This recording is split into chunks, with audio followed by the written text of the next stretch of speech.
Welcome, welcome. We still have a few people still falling in here, but we are good to go. So I wanted to welcome everyone. Thank you for joining us today. This is the first of future episodes of Black Voices Unscripted, and what better way to kick this series off than with my beautiful hometown of Charleston, South Carolina.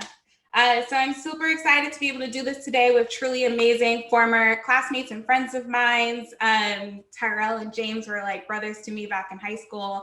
And really the entire African-American community is pretty heavily bonded still in some way. We all went to School of the Arts. Shout out to all of the alum that is on with us right now. It's a school that you audition for based on a particular art. So I was a piano major. But in all, it means our end result is students from all over Charleston County attended, but even then our school was still predominantly white. So what prompted this particular reunion idea is a post that I made on Facebook a couple of months ago about a shared experience with the overwhelming majority of Black people in all grades that went to our school at the time, and how that whole situation just went over everyone else's heads, like completely messed it. So we are definitely going to jump into that a bit, but more importantly, I want to discuss our different experiences, not just at SOA, but growing up in Charleston and the directions we went after, leading us to the careers that we have now. So I thought deeply about the collection of us coming together because we all have found success specifically in creative careers, but all varying professions, different cities, and just different journeys together post high school. So with all of that being said, let's do some quick introductions first, and then we will jump into this discussion. So I'll go first since I'm already up on the screen. Go. So my name is Desiree, if you don't already know that. I'm most specifically representing Hollywood, South Carolina, which is ironic as I now reside in Hollywood, California.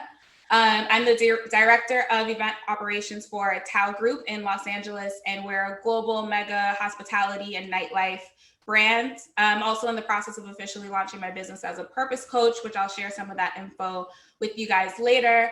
My journey has been nuts, to say the least. I swear, if God wasn't on my side, there's many times things could have went real left, but I'm thankful, and I've always been super determined about where I knew for myself I would land in life.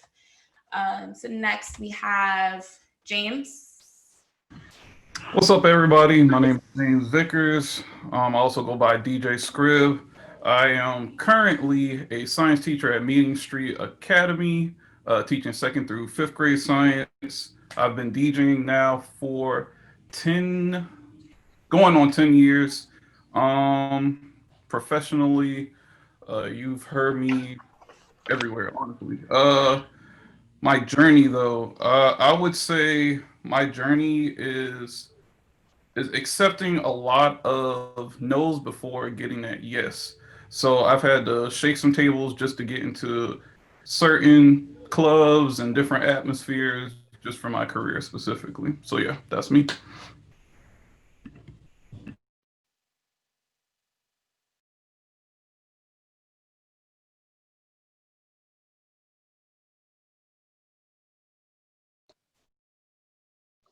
Hey y'all, my name is Calvin Baxter, also known as Nip Like Rexab.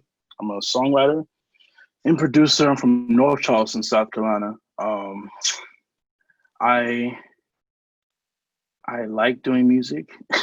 It's something I've been doing for a long time. My journey has been easy, but not easy. It's easy because I love what I do, but it wasn't easy because of what I had to do to get to where I am today. But that's who I am.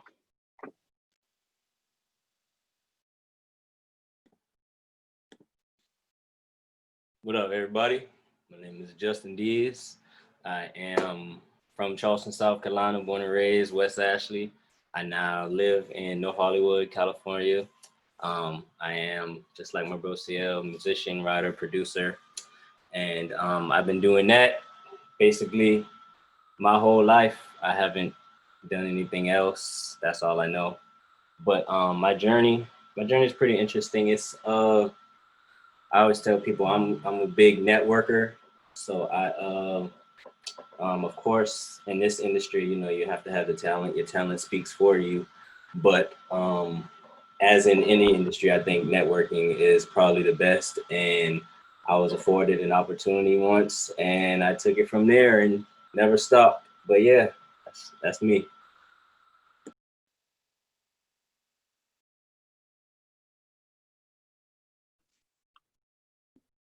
Hey everyone, my name is Kris Kaylin. I graduated from SOA in 2012. I was a dance major. I'm currently an on-air personality for Z93 Jams. I have the #1 weekend show, but I've had the opportunity to interview some pretty awesome people, Brandy, Kanye West, Queen Naija, Megan Thee Stallion, to name a few. But yeah, my journey, it didn't start here. This is my second year of radio. People think I've been doing radio way longer, but I got an opportunity. I was working as an admissions counselor at South Carolina State, and I was still doing my web series, Next Up Charleston, and the radio station got whiff of it, and that opened the door, and I kind of donkey kicked it open. But yeah, so I'm happy to be here, and all that good stuff.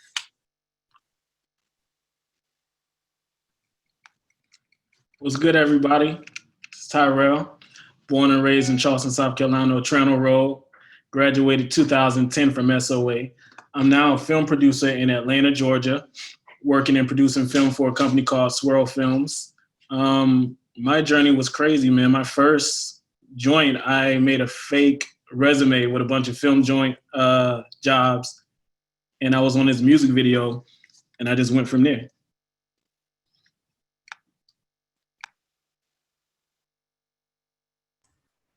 Awesome. Okay, so what we're going to do is I suggest for everyone to switch to gallery view. That's what's going to allow you to see the show the best. You can get everyone on screen. Guys can go ahead and turn your cameras on and unmute, and we're going to get started.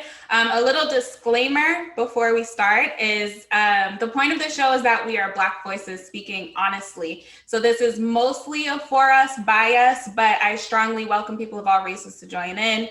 There may be some things that people don't want to hear, but the point is until you listen to Black voices without us holding back, you'll never begin to understand. So just a little disclaimer. But we're going to go with the first question here. Who came from a predominantly Black school before going to SOA, and what was that transition like? That was a huge culture shock, you know what I'm saying? Like, I went to Angel Oak Elementary, so the only reason, I'm not even from Johns Island, that's where that's located. I'm from Charleston, South Carolina, but my mom, she worked at Hot Gap, so they allowed me to actually go to Angel Oak because it was down the street. Anyway, so went to Angel Oak, and it was predominantly Black, but I had an art teacher because of my major at SOA was visual arts, and she was the one that actually pushed me to go to School of the Arts. I got there for the audition process, and I was like, I don't even want to go here. I'm good, fam. Like, let's not do this. Can we go back to the car? And I mean, like, she helped me set up with my portfolio, all that type of stuff, and I was just like, this ain't for me, just because I was so used to being around my people, you know what I'm saying? So I know for 6th grade, that first day, I was like, where am I at? Like, where my people at? So I think the first person I saw was like Tyrell or Justin, somebody, and I was like, yes. I was like, all right, man, we here. Like, cool, but it was a different experience for sure. Definitely culture shock. It was kind of like a little triangle in the cafeteria, like the 8th grade Black people, 7th grade Black people, and the 6th grade Black people, and everybody else. And then you had silent lunch. Right. Like, I remember one time my mom, she came, for some reason she came during lunch, and she was just like, oh, I can find your table. You were a little speck in the middle of the cafeteria. Thanks. The speck. It was That's crazy. to West Ashley, right? After? Yeah. Mm-hmm. Yeah. What was that like? Because at least there was like a lot more Black people at West Ashley. Yeah. West Ashley was more of what I was thinking middle school would be like. West Ashley was definitely different just because, like I said, West Ashley, so that's what is one of the biggest schools, and I think Somerville is bigger than West Ashley, but like West Ashley was definitely different because that's number one, the school where already all the kids in West Ashley and surrounding areas go, and then like all the kids who get kicked out of the other schools before they go to disciplinary school, they send them to West Ashley. So we had every part of Charleston in West Ashley High School, definitely. So I participated in Burke, their band, everything, because my mom whole thing is like she was well aware of SOA, but like she didn't want me to lose touch of who I was. So she wanted me to participate in Burke. Her whole thing was, I need you to learn how to go on both sides of the track. So it's just kind of like my first day, like, so this is like, I'm in 8th grade at SOA. Cool, adjusting to SOA, fitting in, great. So now here we go to Burke. So it's just like another transition going back. It's just like, oh, so you think you this, you think you this. So it's just kind of like, all right. So it was just like mastering the codes, which is like, all right, so when I'm around SOA, like when I'm in a dance room, I can't do my bandstands that I do in at Burke, but when I'm in Burke, I try to lean off the ballet and do like more things. So it was just like a whole thing of juggling like that entire time. And it was just like, it was a lot, but like looking back, I appreciate it, but it also made me really confident in who I was. Like I never felt any type of way. Like, and the thing about me, like I felt like I was always outspoken. So when it came down to my teachers or even other students, like I never turned my blackness down, which in sometimes, I don't say it got me in trouble because I'm black, but like, and that's why I just needed my teachers to understand that I'm black. So yeah. The code switching is actually that's a perfect next topic, because for me, I was going to every single game at Baptist Hill because I did not want anyone to think that I thought I done went off to North Charleston to SOA and like I'm some completely different person and like all of these things, because I definitely felt that vibe every time I did go to the game. Everybody was like, oh, look who decided to show up. So I tried to like make sure I was going, it was like me and my crew is like me, Keontae and Ariel and Rebecca. We would literally just in a little group, we would go to all of Baptist Hill's games. We went to a lot of West Ashley games. And like when we were there, it was like we were in this zone that was it's kind of difficult because then you start to forget like who you are in a way because of the code switching, because you're one completely different person when you're at school at SOA, which I feel like I was kind of forced to be that way. Also in piano, I mean, I was, well, at least in my grade, because there were Black people in other grades, but in my class, I was just the only Black person, and I'm spending a lot of time with these people who I love. Let's get that out there. But and then you go and be around the people who you feel like you relate to the most, and then sometimes you're not sure if you're relating there either. So that was like super difficult for me, I would say, up until maybe my sophomore year. But I like how you said that it helped you learn who you were, because then I started realizing like I'm not 100% at SOA. I don't feel 100% when I go back home. Everybody has something to say every place. So guess what? From here on out, I'm gonna just be me because this is too complicated. Exactly. So that definitely, the code switching was a big thing for me. I had the exact same experience because I played basketball and ran track at Stall. And so that's everybody I grew up with, everybody from my neighborhood, family members and everything. But man, it was a struggle like the first 2 years, especially when I was in high school, to go from SOA during the day, creative writing, to going to play basketball over there. So at SOA, I mean, I got friends. At that point, I done figured it out, kind of assimilated in a sense, and like just wanted to be comfortable. Then you get to Stall, and it's a whole different beast over there. Now, it almost feel like I'm back home, I'm back in the street. So it's like every day was different, but nobody at either school shared that same experience. So it was like a lot of times you felt alone, trying to figure out like how to fit in, trying to figure out who you are as a person, trying to identify yourself. So it was a learning experience. Yeah. Let's talk about the Gina 6 situation, because that is the big one that really just blows my whole mind. Just so basically, for anyone who did not see that post on Facebook, I just brought up that we had this situation during Gina 6 where we all, and I mean, it was like something that was like, everyone did it. We all wore green and black. It was like a countrywide thing. And we all came to school.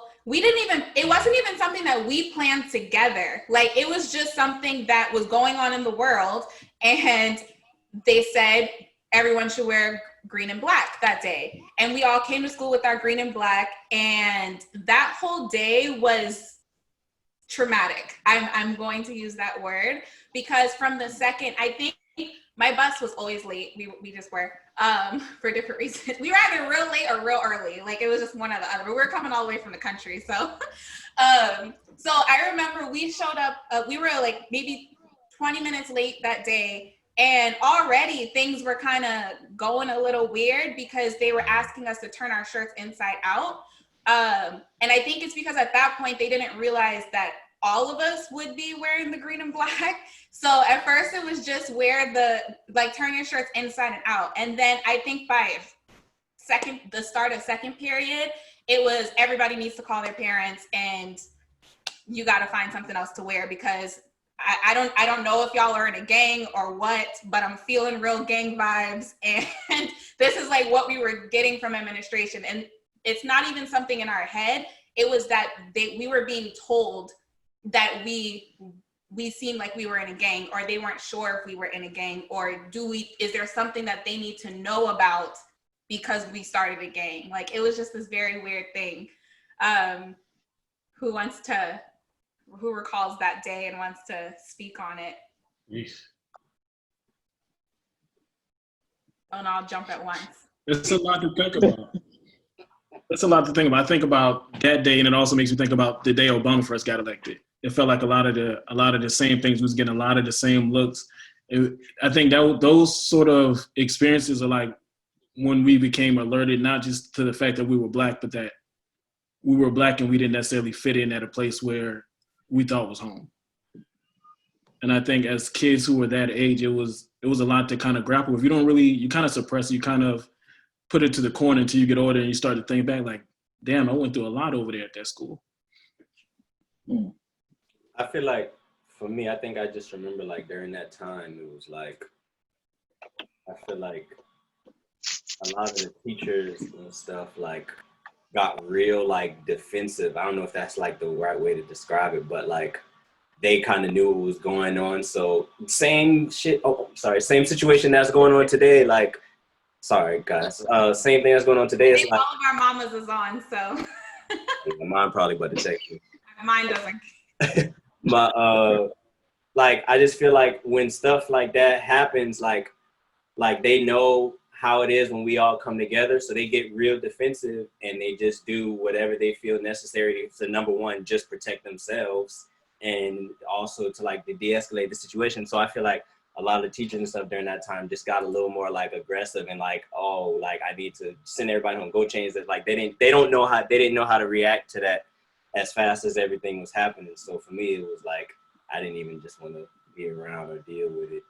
What was weird to me is like, I don't know, did they think that we were going to do something that day? Like we were on the verge of doing something, or that's what still to this day, I can't understand what they would have thought, that all of us who are between 11 and 18 were like plotting and planning, like the students that you teach on a daily basis and you know us, but this, right. Like, what do you think we're about to do today?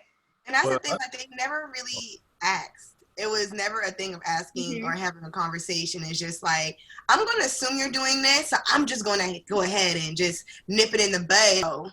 But just ask the question. I like that.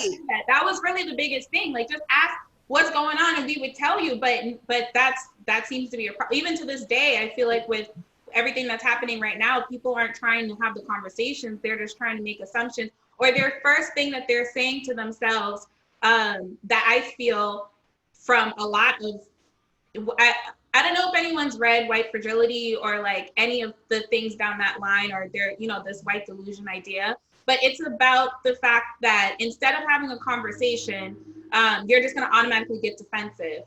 And that's the biggest problem, because it's not necessarily whether or not I'm calling you racist or not. And majority of the times, it's not that we are necessarily saying that someone's racist, because we understand that there's history. We understand that there's like the way you were brought up. There's like all of these different things that go into play. But then when you get defensive and you shut me down, now I'm questioning it, because if you can't even have the conversation with me, like what is it? Because like Well, leave it. this Go way. ahead. So basically, on a school teacher side, I think it was interesting to actually see the fact that they were truly scared. This brought back those memories of their past ancestors as well, to say, oh my God, these black kids are so inferior right now. You know what I'm saying? These kids are now unifying to go against us and things like this. But I say all of that to say, at the school that I teach at, we have like diversity training. So we have these tough conversations about white teachers teaching our black kids and things like this. But during this whole George Floyd situation, it took a long time for an announcement or to say that we care for you, or to even say Black Lives Matter. And I was pissed off about it. I truly told them that. I said, this doesn't make sense. You know, we here for all these black kids all the time, and now we silent. And it was funny because during that situation, I told them straight up, I said, you know, we just celebrated having our 5th grade graduation. Like, yeah, our kids are cute. They're amazing. They do all of this. But now they go into 6th grade, and now they go from cute to criminals. So while saying that to them, that kind of like turned their face a little bit, but they knew exactly what I meant from that. You know, black people are always looked at once they go a certain age. So us in 6th grade, already they were creating that prison to pipeline theory in their head. Like, all right, this person, since they got on the same colors, this is now gang related. These are now little criminals and things of that nature. So it's always crazy to actually think like that and see my kids, because I always have to remind myself, like, no, we can't look at even the bad kids as those criminals. You have to truly change your mind in order to just make everything go align with your thought process. You want to make sure that all of us, everybody, is equal, pretty much. But go ahead, Kris. I know you have something to say. Oh yeah. No, I was just saying, just what Desiree was saying earlier, as far as not having that conversation and just being a dance major. I mean, it was a couple of black kids in dance, but when it came down to like just interaction, like I vividly remember, like if I would say something to a student, like, gee, this Caucasian dancer can snap on me all day, but when I snap back, oh Kris, you're a little aggressive. And I was always pictured as the outspoken, angry black girl, and it's just kind of like, I'm trying to have a conversation as to why she can say whatever she wants to, but when I say it, all of a sudden I'm angry. So, and it's like, and it was a lot of those instances that like in the dance department that I feel like I experienced. And even when it came down to the whole, like that whole graduation debacle, it was a lot of things that they did that, when they were asked about it, even from parents, that is the whole, like, either they cry or it's, I'm not sure, it's hands off, it's nothing I can do. So that was just really my issue with some things at SOA. Like I said, it was a good experience, but it's just like things that are reminding me is just kind of like how they pictured black students. Like some of them were really cool, but it's just like, some of them is just like, I don't know. But that's like when you're talking to white people in general, when you're talking to them as these people of power, and they be like, oh, I'm here for you, brother, and stuff like this, it's like, well, are you actually defending us behind closed doors? Because you can say all this stuff in front of us and say, you know, yeah, I'm here for you. I support black people. I support black business. But if you're not telling your white friends or your white counterparts, like, yo, that's not okay what you said about these black people, then nothing's going to change. Nothing's ever going to change. And like, I'm really bold at my school. They allow me to be very bold. So like, I told them straight up, I don't want to hear no more white tears. Like, point blank, I want y'all to be truly honest with yourselves. I want y'all to talk to one another. Like, y'all can't come to me and ask me for help. If you want to help, you figure it out. Because I've done what I can for my people, and y'all don't understand exactly what we're going through. Y'all never going to understand that. So it's like they truly have to do the research as well. That's my biggest thing. Just do the research. I can Go ahead, Justin. No, I was just gonna still got a little animosity. I was gonna tell y'all, I know who personally didn't like black students. I don't care what nobody tells me. I don't know if he's watching, but if you are, Oh God. Mr. Yance. I think what made me mad about Mr. Yance was like, it was me and Lyndon. We both was in his class at the same time. So I'm not saying we didn't give him problems, but like it was just his way of dealing. And I don't know if any of y'all ever had personal experience, but I know even outside of just like me, like I know a lot of students always complained about Mr. Yance, like just from him like being outside. And I think the thing with him was like, if I remember correctly, I think like all the arts teachers had like the staff thing, but he was like one of the people at the top, like one of the head arts teachers. So a lot of his decisions and voicings was always like in control and in charge. And it was just, yeah, Mr. Yance. Oh no, for real. Like he was. By the way, Justin just wanted to make that clear. James, No, you no. need to grow up. Like, just to be clear, I'm gonna call his name right now. listen, I don't care either. Mr. Yance is the reason why I got kicked out of School of the Arts. I feel like I didn't even get kicked out. He put me out. He told my people there was no even need for me to come back to re-audition and trying to get in. but that's the thing. Like he was a theater teacher, right? Right. Exactly. Mr. Kerr was my band director. Right, You that's know what I'm I saying. mean? Mr. Yance was kind of like at the top of all the teachers. Yeah, he was at the top, but I mean, I felt like he was picking on black people for sure. But like, he didn't like what I had to say about some things. Granted, I was only being honest to what I knew, and I think my honesty, with me being black, got taken for something else.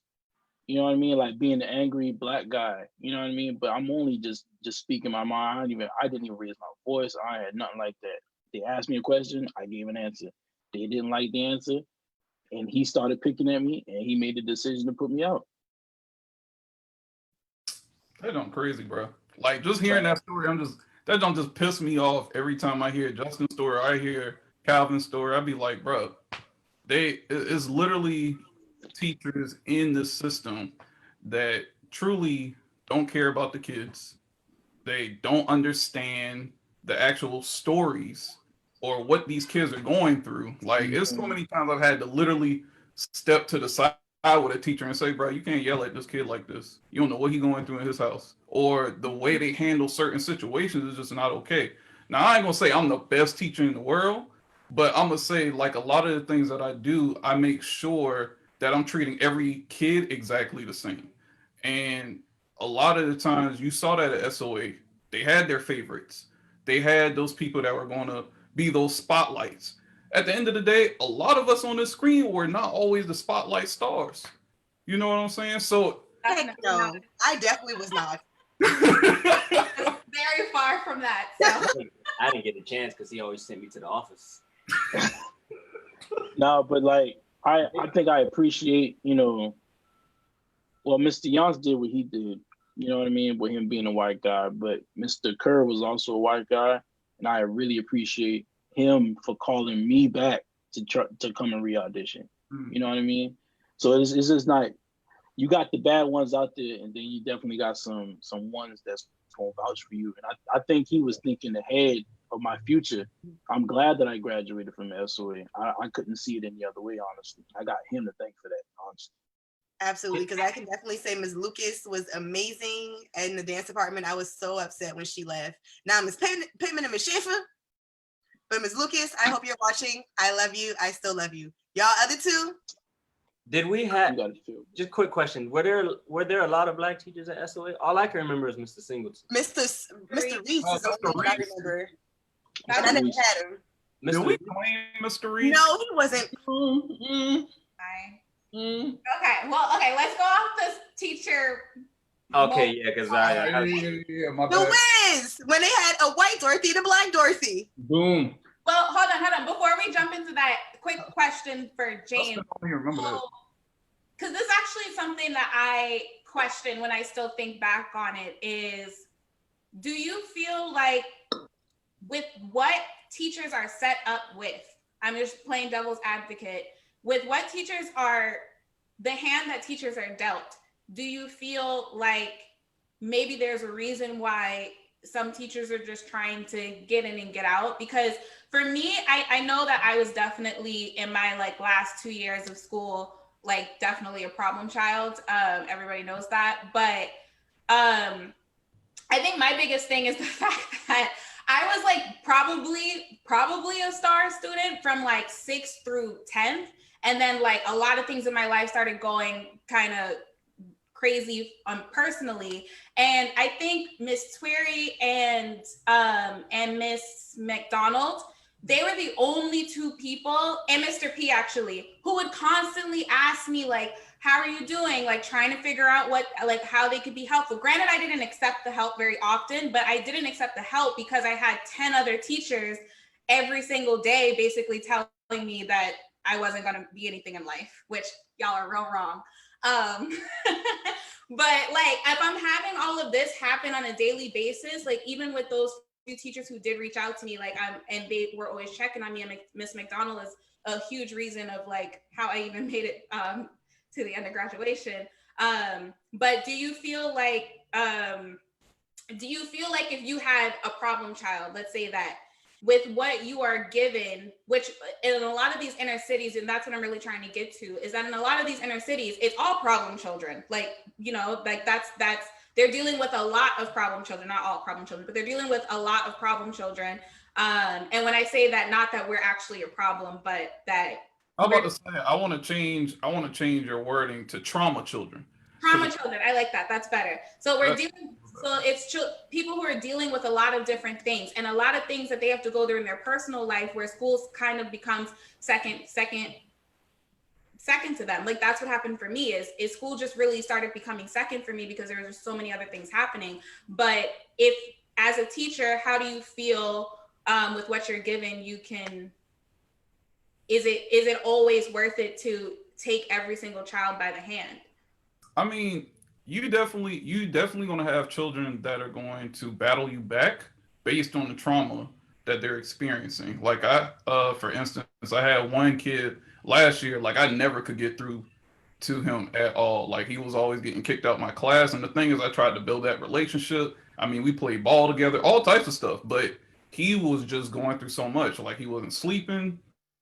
He was back and forth at his grandparents' house.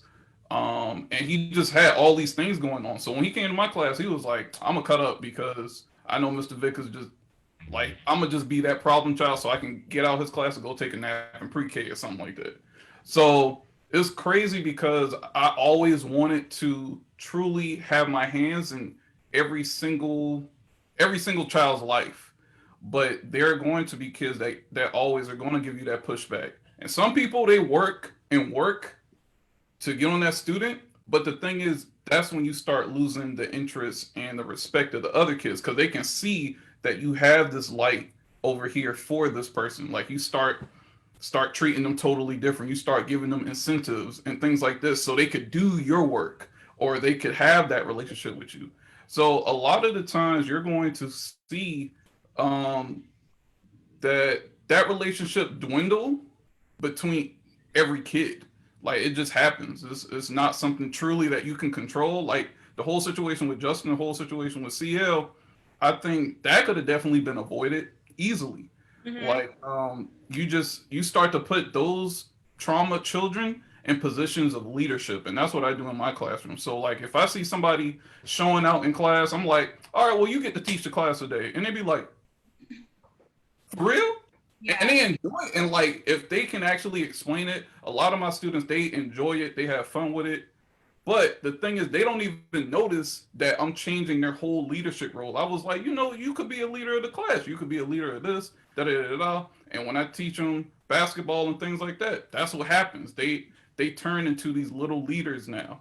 They're not scared to speak up, but they're also not afraid to actually follow others too. Yeah, I love that. I agree. Most of the times, the people that are giving you the most problems, they have all of these other different. And again, I love that you say trauma child, because a lot of the times it's nothing that is really on the child. And when you don't give that child some sort of attention And what I fear is that happens in a lot of different schools, because we've even seen it for ourselves, is that when you're not given the attention, it's like, what do you really expect from the child from there? Like, it just doesn't make any sense. And I saw, there was a video of the I don't know if you guys saw that video of the white girl. She was like crying and talking to her, or she wasn't crying. She was like kind of yelling at her parents because they were like, oh, like they're just all, they don't amount to anything. Like they're not trying, like all of these things, like talking about Black people. And then what a lot of people didn't catch is that he said that he works in inner cities. And I'm like, why are you working in an inner city if you don't even think that anybody in that area will amount to anything? Like, what are you offering? What are you offering them? And I mean, kids see that, even though we don't really recognize it at that point. Like kids see that once you feel like a teacher doesn't care about me or a teacher doesn't believe in my success, why should I care? Like who's motivating me? And a lot of times we did think that when we was at SOA, because a lot of teachers were great, don't get me wrong, but a lot of teachers you felt like they taught you because they had to. And not that they were really invested in you. Okay, so let's zone into this. Actually perfectly zones into that, because with the Gina 6, I think that my biggest takeaway from that whole situation is even less about what happened at that time and more so about the fact that all of us remembered that day, and I mean people of all grades remembered that day. Black people did, and not a single one of any of my white friends, or I haven't seen anyone that was white who went to our school who even recalls that day happening, other than the administration, but like the actual students. It's like it just completely went over their head. So I take that and let's talk about Charleston in general. So I feel like not SOA is actually a great representation of how I felt growing up in Charleston. It's like you're just living in two completely different worlds. Like white people are in their own space, living their own best Charleston life. And then Black people, we just have like a completely different experience in Charleston. One that is still filled with a lot of great things, but that we deal with just going downtown in Charleston, King Street specifically, would love to talk about that. But that whole area is just like, you're just the amount of stores that I felt racism in, as I got older, the bars, the nightclubs, the restaurants, like it's ridiculous. And it was almost normal. And it wasn't until I moved to New York first before now I'm in LA. But when I moved to New York, that's when I actually finally realized like, oh wait, I dealt with a lot of racism, because I didn't even realize at the time. South is different. Very different. What do you guys feel when you're, or does anyone have like a specific time that they remember being downtown and getting? I got plenty. Oh yeah, plenty. I'm downtown. I played downtown, I think 3 or 4 nights out of the week. And so like, it was something all the time, even something dumb as me having to use the front door sometimes, to where they would be like, nah, son, you gotta go to the back door to load your stuff in. You know what I mean? But, oh yeah, all the time. Yeesh. All the time. See, I couldn't be in situations like that. Bro, the back door though, like really took The it back. back door, like I've been a dog or something, bro. And like I'd be, in dress code too, because I'd be playing at some restaurants where I have to kind of,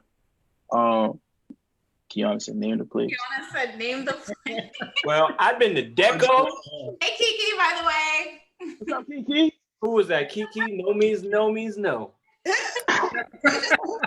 So I've been to Deco. Deco was a place I experienced it. This was after I had moved, and I went back down there, and me and some of the homies had went out, and we went, it was like maybe Friday or Saturday night, I can't remember, but we went, and I didn't know like dress code, stuff like that. Like I didn't know if it was or not, but we didn't even have on I had on like some nice jeans, a button down. I had on, it wasn't even sneakers. I had on like some Gucci shoes or something. And like, they were like, no jeans allowed. So I'm like, bro, but it's not even like, and then so I stood there and I always knew what happened. Like I stood there, we was like, all right, one of my homies, of course, like, oh, I know somebody will get you in. So we standing there waiting. And as we waiting, I literally took a picture of like 3 different dudes. It was white guys that went in there with like jeans, flip-flops, and a t-shirt. So I waited to all of them. So I went back in and I was like, bro, I showed him, I was like, bro, you just let these 3 people in and they got white, they got flip-flops and jeans on and t-shirts. And he was like, well, that came from up above. Child, I went to Ink and Ivy one night and the bouncer told me that we were at capacity. And then it's like 5 white girls, blonde hair, blue eyes. They walk in, they just walked right on up. So I was just like, oh, so I went up to him. So I said, oh, cool, it's a skin capacity. And I walked off. So, and it just, it's those, like I even went to Urban Outfitters. I went to the dressing room and the salesperson asked to check my purse before I walked into the dressing room. So it's like, it's a ton of things that just happens in Charleston. It's really disgusting, but like, it's really disgusting. Man, North Charleston and downtown, in nightlife, daytime, dog, I used to get pulled over so much. And I never got a ticket. They would just pull me over. They'd never have a reason. Like at some point, you just get used to it. That's the and I biggest. think that's the experience like none of my counterparts have got. That's the biggest thing. It's the getting used to it. That's what I didn't realize until I left, is that I was just so used to it that I just let things fly by and it was just what it was. Sometimes I would still call it out, of course, but for the most part, when things were a little more slight, I almost didn't even think about it. It became natural to us. Yeah. Yeah. James, you gonna say something? Like, so on a DJ level, like all these clubs and things like this, they'll hire black DJs now. But the thing is, they'll see you, like for me, for instance, I'm a dark skinned DJ. The difference between me, they'll look at me and say, hey, I don't want it to be too much hip hop in here tonight. Like just kind of get a little bit, like 20% hip hop and give me like 80% like aren't like all the other stuff. And I was like, all right, but let Natty Heavy or somebody with a fairer skin go in there. They can play whatever the hell they want to, and that's crazy to me. Or like, what was another place? Let's see, Mint. I saw somebody talk about Mint. The thing about Mint, bro. Where's that? That's downtown as well. Mm-hmm. Yeah, that's downtown on Cumming. And like, the thing about them, they'll literally have this whole line, like this long line, and you'll walk inside. So say you just outside chilling on a Thursday because they got Dollar Thursdays. So you are literally just standing with those Dollar Thursdays. Dollar Thursdays because all the drinks in $1. I remember that used to be silver dollar back in the day. Right, the $30. $30, bro. $30. Bro, and the thing is, I think they got like a TikTok for it now, but it's like you literally would have to have your loafers, some slacks, all these type of things. Just if you black now. Just if you black. But everybody else, just like Justin said, flip-flops, that's fine. Jeans, that's fine. Like you go inside. Yeah, Wild was like that too. This whole blazer in this place. Why I gotta look like this? But he got on a t-shirt and they got on cutout shorts and all this type of stuff. Like, or they would make you pay that extra dub. That too. They'd be like $20. You're like, what? Somebody said Wild Wings. Wild Wings was like that too. Yeah, Wild Wings was like that. Downtown and Rivers, bro. Especially downtown.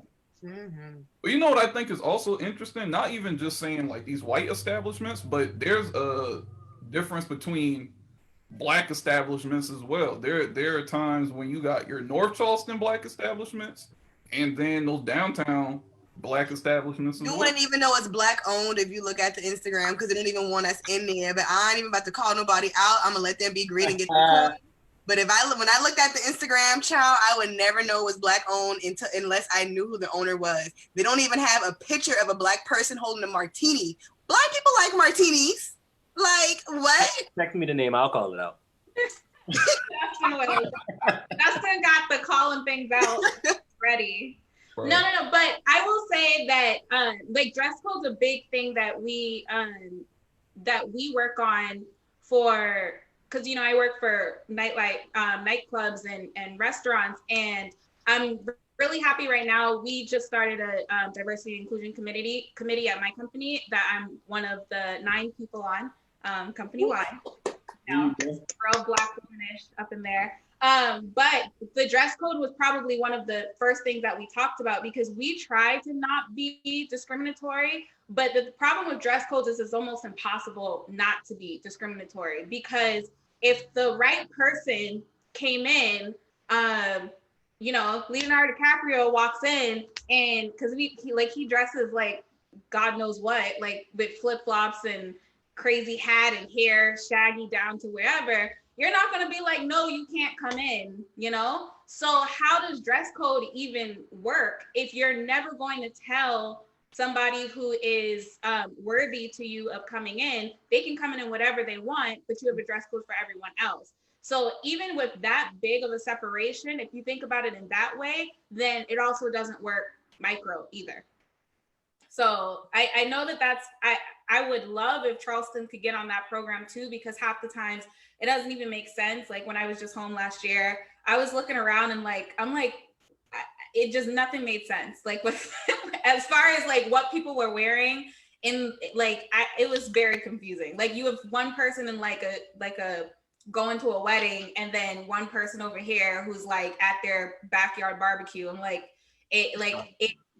I'm very confused, and I know for sure that, and usually what it was is kind of like you have to have the Black people who are all dressed up because they have to, they don't have an option because they won't get in anywhere. And then you have white people who just rolled out of bed and said, I'm gonna go to this nightclub tonight, and the bouncer's like, come on in, you know? So we spending more money than them. Exactly, that too.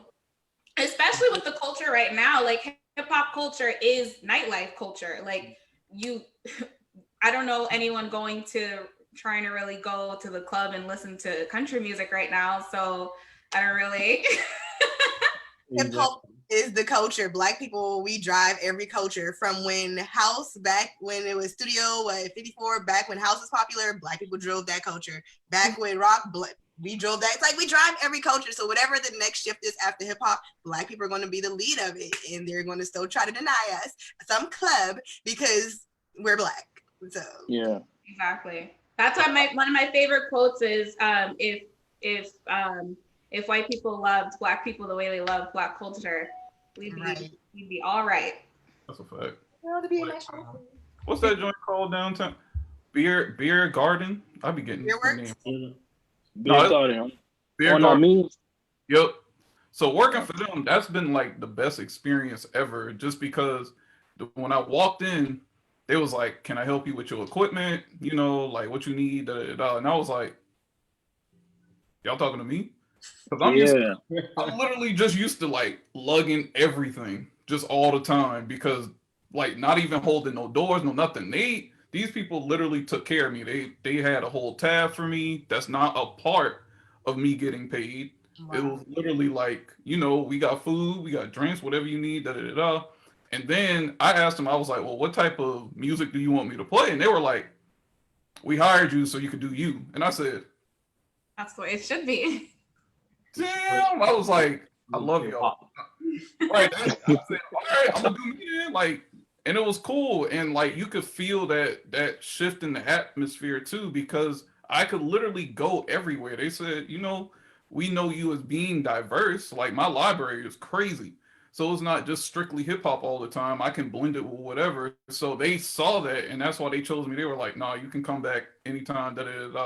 And like the crowd was crazy. They were jumping and all that type of stuff. But that's what you want, instead of people coming in, oh, that's that techno, and leaving. You know what I'm saying?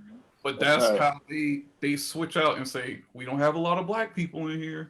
You know what I'm saying? Well, James, I will tell you, when I was in Charleston last year, I think I went everywhere possible in that one very short week that I was there, because that's how I do things. And the most fun I had was your day party. That had the best music, like, of anywhere that I was. So might as well come to the West Coast with it, brother. I mean, come right on. Oh, bro, I already told you what's up. West Coast is the best coast. Desi know. I'm not saying that. No, we're taking it a little too far. Hey, Desi, I got a question for everybody. Hey guys, how is everything we're talking about, our experiences and whatnot, how is all of that, how has it affected your career? Like, how do you move based on the things we experienced at a school like SOA, at a hometown like Charleston? Man, I could start with that one. So like when I graduated school, I went to Phoenix to get my audio engineering degree. Then I came back. Then I was offered to gig around town. So that's how I was kind of making my bread. And then the wedding scene kicked off, right? And so I was gigging like Friday night, Saturday night, Sunday night. I had weddings on plantations. And I always felt a little about that. But I think the kicker was me and Roderick, we did a wedding together, and I can't remember the name of the plantation. If I remembered, I sure would call them out. But I don't know if y'all know the Plantation Singers. Y'all ever heard of them? Hate it. Yeah, so Kris knows who I'm talking about. So it's a group out I here wish called they would change their name. What songs Man, they sing? I They don't need to know. I cancel- think it's some plantation stuff. They need to cancel everything. But this white wedding hired the Plantation Singers. The Plantation Singers are a group of Black people. They dress up in They caught these everything slave- they sing at. Give me they lineup. So they dress in, these slave, like they look like they about to go cook, in the back of the kitchen or something. But they out by this tree and they like singing these old slave songs. But the white the bride is walking down to them singing the slave songs. And me and Roderick looking at each other. I still got a voice recording on my phone, and we looking at each other like, what is this? So when it was time for us to go play the reception, me and Roderick kind of standing together, and he greets this older white lady because she's walking up the stairs, and he's like, "Hey, how you doing?" So she looks at him, didn't say anything, and looks at the dog on the other side and greets the dog. And me and Roderick looked at each other and was like, "Yeah, this the last plantation wedding we gonna be doing. Like, this can't happen no more." And from that point on, I lost money because all of the weddings were on plantations, but I refused to let my mentor go through that. And I was like, I'm kind of good. So it affected me financially, if anything, because I turned down for me to be healthy mentally, if that makes sense. You know what I mean? But I mean, all of the money came later from other stuff. By just me making that conscious decision, I'm going to set an example and try to be an example for us not to try to play plantation weddings. And that was over 4 years ago. So for this article to come out, I think, Kris, you shared it, and it was talking about plantation weddings. For this article to come out this year, I was like, man, I've been trying to preach this 4 years ago, but like, it took all of this to kind of, which I'm glad, but it's a shame that it took all of that. You know what I mean? So that's how I took a hit. Oh, you can catch the Plantation Singers at Chop House every Sunday for brunch. I can't believe that's I didn't know that.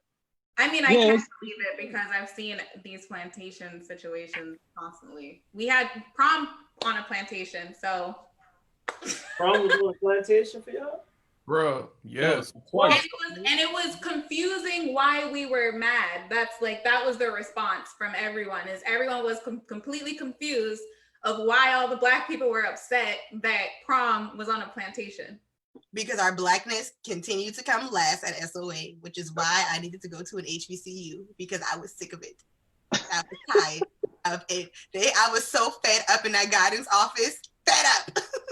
You know what's crazy is what you hear the most, like even when we were like upset over that, is you hear "get over it." And it's funny because the reason why we even have why we have the plantation still there and the Confederate flag was flying over the state house and all of this stuff is because they're saying, don't get over it, because we always have to remember our history. Let's just get over all the bad stuff, because I think all that bad stuff. I think honestly that's what our true reparations are. Give us those plantations and let us build schools or build businesses or what we want to do on those plantations. I can care less about the history. My thing is because like, I'm already lying about that anyway. How are we supposed to forget it if it's still there? Like, that's like, if I'm constantly reminded about something, I'm not gonna forget it.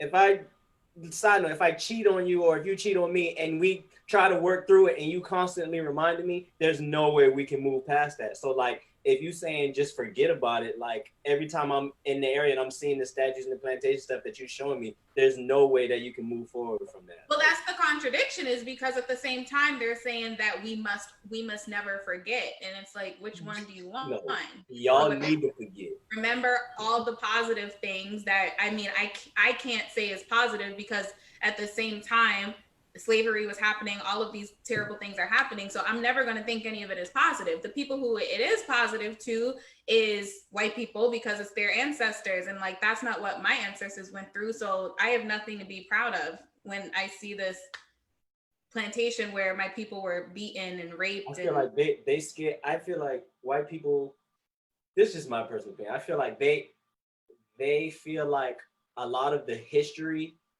is a part of their power. So I feel like with them, like stuff like that, if we take it all down and let it go, they know that it's going to soon be forgotten. Therefore, they're not going to have the same power that they've always had. Exactly. So what we trying to forget, they want us to always remember. And we were just all like the Haitians. We wouldn't even be right here. We were doing this right now. We were take it over. And they didn't even teach us about the Haitian Rebellion. I thought I'd put that out there. I did not learn about the Haitian Rebellion until I got to college. I should have learned that in high school, actually middle school, but that's no here or there. They don't teach us about a lot of, I mean, look, the little bit of information we learned about Denmark Vesey in school, I just feel like Mr. Donaldson, right? Yeah, I mean, I did. Mr. Donaldson, he did his job. Donaldson, yeah. I didn't learn any. I feel like the lack of Black history was. We didn't even celebrate Black History Month. Like, I made a whole thing about it, and then they were just like, "Well, if you want to do it, you can get on the news and announce it." Like, it was just like, take this and shut up. Like, I know, ridiculous. I'm getting fed up again. Oh, it was like we wasn't welcome. We passed that now. You are absolutely correct. And I'm not going to give them anything for the 10-year reunion. Wait. Okay, so when we talk about success, like how everything, that's how it negatively affected. What will you, let's give a little bit of grace here. What would we say are some of the like positive effects from Charleston? Oh wait, are we talking about Charleston in general or just school? Just growing up in Charleston, the schooling system, all of those things lead to where you are today. It taught me how to be a dog. In this industry, you can't let nobody. What kind of dog are you talking about? Man, listen, one thing, ride or die, Charlie, you're a soldier. Let me tell you, like, you got people who will try to walk all over you. Like I said, I don't know how I'm gonna say that, so I don't know. Basically, like yeah, like it gives you that confidence, like, you know what I'm talking about? I'm not scared of nothing. Like, what I want is what I'm gonna go after, and I'm gonna do what I gotta do to make sure that I get it if it's what I really want. Yeah, I mean, like somebody from Charleston and our confidence, dog. I think that's what it taught us is ain't much worse when you get out of Charleston. Yeah. What can they do that ain't already happened to you? They say New York, if you can make it there, you can make it anywhere. Nah, son, because like you said, Desi, there was a different type of mentality they had in New York as far as racism. Nah, son, if you come to Charleston or That's anywhere like down south down there, that's like the heart of it. That's where everything Really is. Here you can make it anywhere because we done dealt with a whole lot and still dealing with a whole lot. Yeah. I mean, New York, even LA, Seattle, all these places I done been, it feel like I'm in a time warp. Like when I come back home, I'm like, yo, we really still here. But then if I gotta go to like Seattle tomorrow, I'm like, yo, they popping, they get it here. You know what I mean? So I don't know. We so far behind, but I would say it definitely, for me, it makes me hungrier seeing things that I can actually do being in Charleston and just kind of like building networks and just being able to reach people who are outside of here. So just being in Charleston, knowing that we didn't have a lot as far as media access is concerned, because we're all in different forms of media right now, but we didn't, it's not a thing for that now. This was hospitality or something, cool, but it's just like, for each of us to be doing like what we're doing right now with limited to no resources, it shows you like how well equipped we are to pretty much get to where we need to go. So I will say I learned that from Charleston, being able to move in any room and yeah, just getting it done. That's just the real thing. Like just having an idea, setting a goal and just accomplishing it. And yeah, that's what my thing is. And I'm gonna agree with like Kris, because I think it's interesting that Kris and I are the only ones that are still in Charleston. But the thing is, we've made so many changes in Charleston alone, plus the networking opportunities that we've actually achieved just by being here. So it's like we're breaking down barriers and walls that people say, you know what, I got to get out of Charleston to do this. I got to get out of Charleston to do that. It's like, you really don't. Now, if you want to travel, cool. Do what you got to do. Exactly. If you want to move, yeah, you can do that too. But at the end of the day, there are so many things and different little tunnels and avenues where you can be right here sitting at home and literally, I think what it taught us, like being at SOA, it taught us that networking system. It taught us how to actually talk to white people or how to code switch here and there, or even talk to people like us who are empowered. Because I know like now, like my school is funded by a billionaire and I have conversations with him all the time, but that's a totally different conversation I would have had if I didn't go to SOA and just knowing how to talk to these people with money too. So I think that's what it's definitely taught me throughout my whole situation. I think for me, the biggest thing that I learned was like community and Southern hospitality. Like those are the two things for me, because I will say like I was somebody who like I did run from Charleston at the time. Hey, but Charleston was trash when it was during that time. So Charleston is completely different now. Like when I came home last year, I was like, what? Like everything was like all like the scene, everything was completely different. Cause like when I was there, like I mean, I was barefoot outside half the time. Like that was me. I was real country when I was there.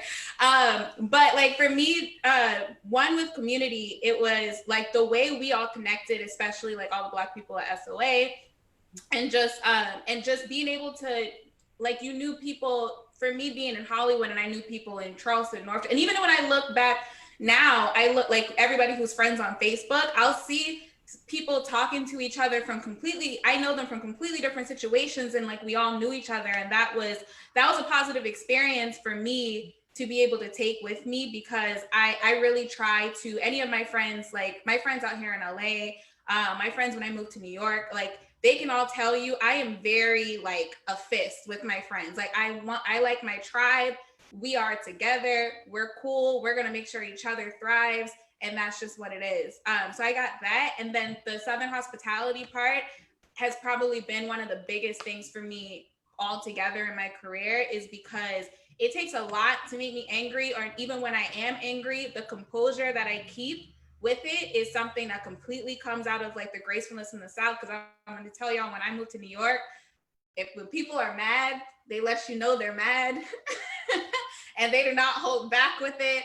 And there's nothing wrong with that, like, because I'm still that person as well. But when it comes to like working and I'm with clients and all of these things, somebody could tick me off to the max and I'm still just gonna, okay, we're gonna figure this out, okay, with like a big old smile on my face. And that's probably like the biggest things for me. People out here too be surprised. I so used to saying yes ma'am and yes sir and all that. They'd be like, that's not my name, like just call me Joe. I'd be like, yeah. Yes, I had one dude curse me out because I said yes sir to him. he was from New York. Well, here we go.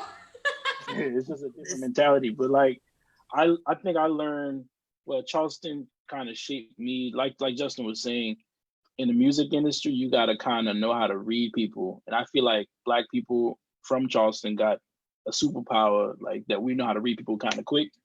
And definitely, you gotta know when somebody kind of, you know, trying to get over on you, or you just gotta know what's going on all the time. So that's one of the things I'm happy about from being from Charleston, that they kind of prepared me to read people in the industry and not to get, over on all of that. Yeah. Yeah. Okay, so let's go to some questions that people sent. So these are all going to be kind of random because they're all like completely different topics. Sheesh. So we kind of already touched on this, but racial disparities in education in Charleston, the impact of them and possible solutions. So let's just talk about solutions then, since we kind of touched on the other things. That's a good question for James. Resources. Resources. I think about when we were doing projects at SOA and the amazing projects that the white kids was coming in to show in class, and I felt like, I don't even know how to make that. I don't got nobody at the crib to teach me how to do nothing like that. Y'all got the kind of bread to spend on these crazy joints, and I think giving kids resources goes a super long way in terms of like their education. Making sure kids eat. Just think about like how many kids came to school hungry. I think things like this small, but it goes a long way. For sure. You know what's funny is I at my last job, there was the owners of the entire company. They did a family, so this was their family reunion where, our Black people, our family reunion is fun, it's barbecues, it's all of these things. The owners of my last company, their family reunion is they brought all of the children in the entire family. So anyone who was under the age of 18 and who was, I think, probably like 6 or older. And they did breakout sessions all day of how to run the company. That was their family reunion. And like, these are like, we had all kinds of sessions ready to go, PowerPoints, everything. Like they learned from start to finish how to take over the family business. And I was like, what the hell is going on here? Teaching them that family wealth, that generational wealth. That's something like Black people, we don't teach our younger, or we don't even get that knowledge from our older people to know how to actually save money. We don't, a lot of the time. I mean, right. It's like certain things, or how to truly invest in a certain businesses or companies. Right. Like all of these different things that we see white people do, or the Jewish, a lot of people call out the Jewish community, how they make all these financial decisions. We over here struggling because we want a Gucci belt or Birkin because we see it all the time. Do you think that's our fault though? No. I would never say that's our fault. What I'm saying is the fact that, just like Tyrell said, it's about using your resources. A lot of the times we don't actually go out to ask those people we see in successful areas how they got there. Or a lot of the times we're not the people that actually share it. Like a lot of people always ask me, how did you get here? How did you get there? I tell them, I'm not afraid to actually pull anybody down. I'm definitely trying to beat that whole stereotype of crabs in a barrel, because it's like, bro, I'm still going to be successful regardless of where you get. And then if you become successful, I can still go back to you and get help from you, because guess what? It's just helping each other out rather than pulling each other down. I look at how successful all of us are, and I look at how many of us that actually were at SOA or at the other schools and communities that we came from, and how many people didn't make it. And a lot of times I feel like they didn't really have a choice in that. I feel like sometimes we got lucky. It wasn't necessarily about the hustle or anything we did. We just happened to be in a circumstance where we got an opportunity that a lot of people didn't. So I think it's really big on us to give those opportunities back to kids who ain't gonna get that opportunity elsewhere. Facts.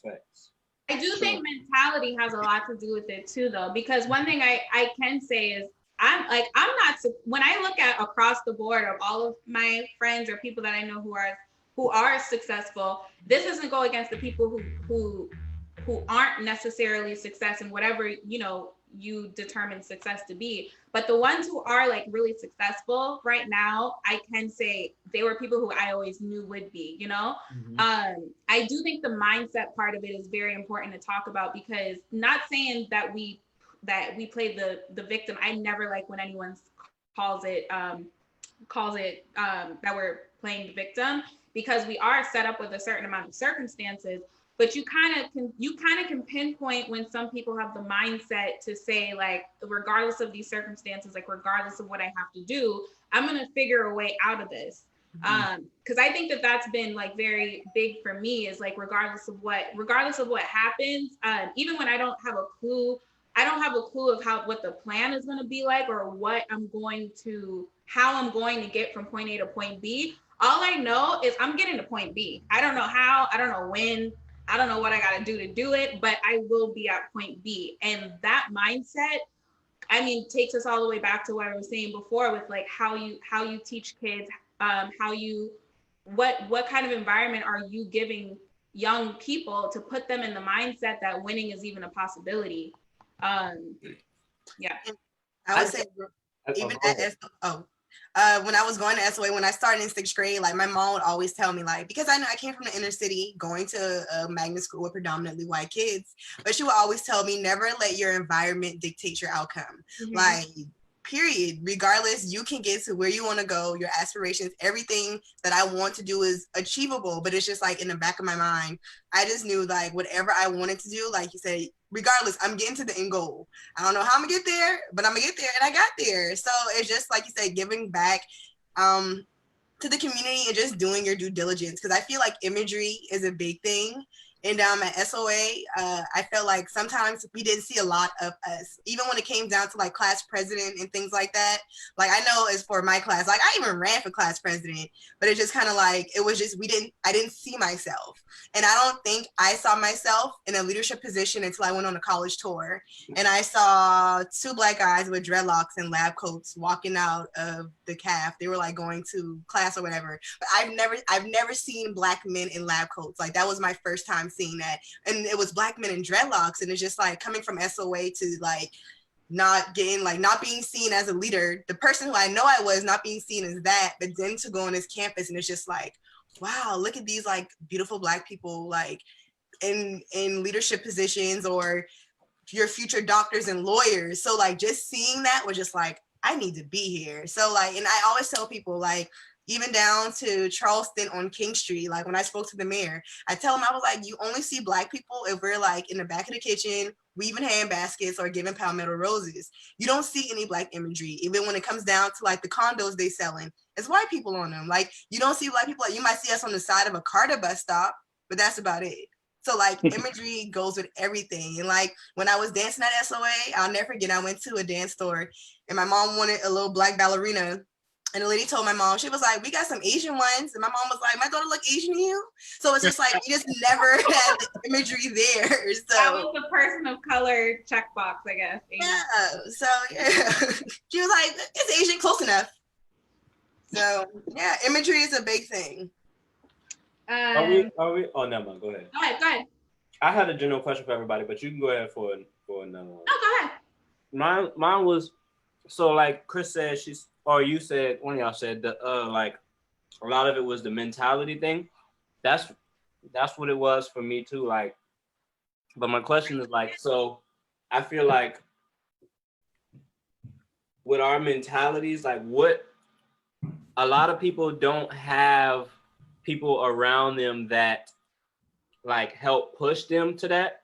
So I just feel like, so for y'all, what was it like, what clicked in your mind, or when did you realize, okay, this is what I want to do, and what drove you to keep going to do it to get to where we are now? Like, man, that's one hell of a question. I feel like that is like the most complicated but simple question that right I hear, because at the end of the day, like when we were talking about those trauma kids, I've been through a whole lot of trauma when I was younger. Like I don't look like it, and I don't tell people my whole story, but a lot of the times it was just like my mom ain't have it, my daddy ain't had it. So I was like, you know what? This is teaching me that, hey, bro, somebody gotta have it. So it gotta be me. It gotta be somebody. So I just kept saying that in the back of my head constantly, like, I'm gonna have lights on, I'm gonna have hot water, like, and it was simple stuff like that, you know, like I'm gonna have a roof over my head.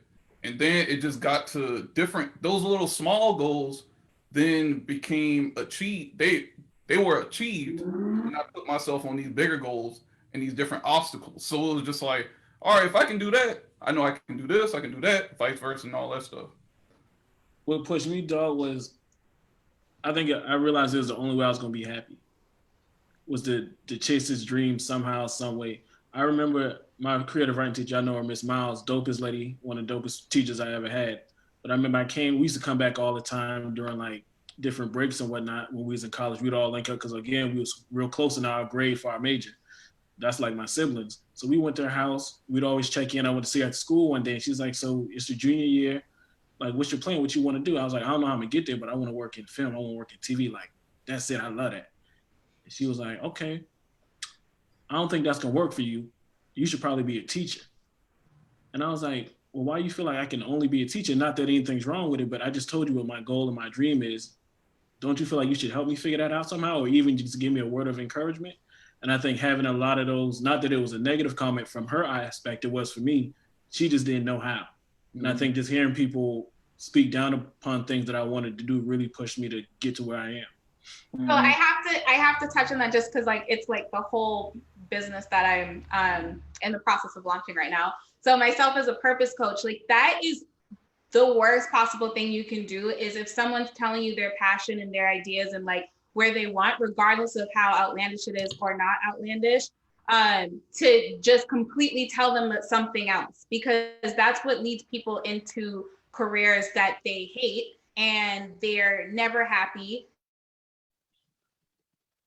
And they may be good at it. And it's very confusing because there's like finding out what your purpose is. It's a mixture of passion, talent, and dreams. So the mixture of those three gets very confusing because you don't know which one of those is your purpose. So you think because you're really good at doing this particular thing, that must be what you're supposed to do in life.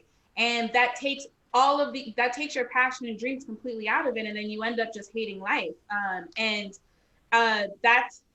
I'm just very passionate about that topic right now, but it's just very, the main thing that you have to do, and I would encourage other people to do that for their children or, you know, for the people around in their life, is to always have conversations with people and let people dream as big as they want to dream, regardless of what that topic is. Just dream as big as you want to dream, and then we figure it out in between. Manifest whatever you want, say it at the max. You don't say, I manifest that I'm gonna, make $10 tomorrow. You're gonna manifest what you actually want to make, like at the goal, at the max, even if it's crazy, because what's gonna happen is that you're gonna meet yourself somewhere in the middle, versus if you set yourself low, you're gonna end up below the low that you already set. So yeah, I just hope that everybody just takes what you just said, because that's just crazy to me that someone would say that to you, even though apparently I know that happens often. Like that ain't never happened to you? I don't listen to people. I think everyone. I don't even give them the opportunity. I really do not give anybody the opportunity to tell me anything. Even my friends know that. I will ask my friends for advice on stuff and literally do the exact opposite of what we just talked about, because I'm really I'm just talking to you so I can get my thoughts out. I'm very open to hearing whatever everybody else to say. I love feedback, but I'm never going to not do what I want to do, because at the end of the day, if I live my life not doing it the way I want it to, I'm going to blame everybody and their mom for it, instead of just saying, even if I fail, I failed. I failed doing what I said I was going to do. So I have nobody to be mad at but myself. And then usually I failed a lot, but then when you succeed, you're also proud of yourself for doing what you wanted to do. So yeah. I think what got me to where I am, it was a fear of really like just growing up. I didn't want to be a statistic. At the age I was, all of my cousins, they already had kids by 16. The whole jail, everyone was in jail. So it was just kind of like, at that point in time, it's like, so are you going to get pregnant or are you going to go to jail?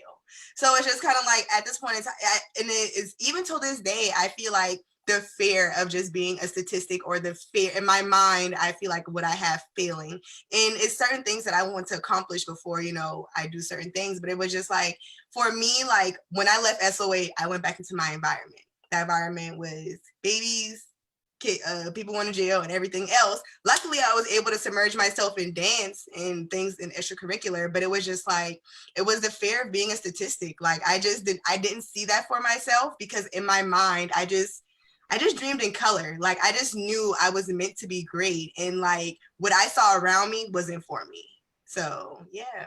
That was clever. I dream in color. Yeah, got to. I like that. Dropping on my new mixtape coming soon. Charleston City girl. Well, you can play it for Thank you, yourself. the unofficial third member. Thank you, Tyrell. I appreciate that. You don't have to worry about trying to get on the radio if you drop it. I'm gonna put myself on the radio. Y'all gonna hear me all day, every day. Oh my God. This is kind of a scary question, but a good one though. Specifically, I guess about Black Lives Matter, but a lot of people support the cause, but are hindered by the possibility of jail or death. What do you feel has changed the resilience between us and our ancestors? So I take that as she's saying, like, back in the day, it was like, give me liberty or give me death. Like that was just what it was. And now a lot of people were kind of sitting on their couch during most of the Black Lives Matter movement, mostly out of fear, I'm assuming, or other reasons, not putting words in anybody's mouth. Agree, because a lot of people went to jail and a lot of people got arrested. Now, I don't know if that particular person was on the couch, hashtagging. We appreciate it. Everything matters. So everything, hashtags matter, but people was getting arrested. I think now, I see the opposite of it. I think before I would agree with that. Like, I feel like me and my homies had this conversation. It's so crazy. It's so fucked up. Oh, sorry. It's crazy because I apologize. It's crazy. I'm sorry. I'm really thinking about this. Like, it sucks that with all the killings and everything that happens and what's going on, we just became so accustomed to it. Like, every time something happened, there's always a slogan.